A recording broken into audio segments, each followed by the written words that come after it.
Hello សួស្តីបងប្អូនថ្ងៃនេះខ្ញុំមាន SD បងប្អូនចូលស្តុកថ្មីអីវ៉ាន់នៅស្អាតស៊ីនបងប្អូនតម្លៃធូរថ្លៃហើយក៏មាន Egoy Neo ចូលមកទៀតហើយបងប្អូនមួយរយៈមុនអស់អីវ៉ាន់ចូលមកថ្មីទៀតហើយសម្រាប់ពុកម៉ែបងប្អូនត្រូវការអាចកំងបានលក់ជូនតម្លៃធូរថ្លៃបងតម្លៃពិសេសជូនសម្រាប់បងប្អូនយើងយកច្រើនក្របហើយក៏មាន SD បងប្អូនតម្លៃមួយគូ240អីវ៉ាន់នេះអីវ៉ាន់ស៊ីនបងប្អូនបងក្រាន់ថាថៃគឺថាមានបៀកកាវចន្លោះខ្លះអញ្ចឹងបងប្អូនគាត់បៀកកាវថែមចន្លោះនេះគាត់មិនបានបៀកទេគឺគាត់បៀកថែមខ្លះដែលកន្លែងណាដែលស្ទើរគាត់បៀកថែមហើយក៏មាន4ក្របបងប្អូនតម្លៃ240បងប្អូនយើងត្រូវការឲ្យកំងបានតម្លៃនេះធូរថ្លៃបង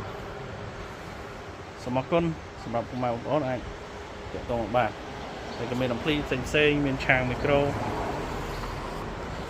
មានឧបករណ៍ផ្សេងជាច្រើនទៀតពុកម៉ែយើងត្រូវការអាចទាក់ទងមកបានសូមអរគុណ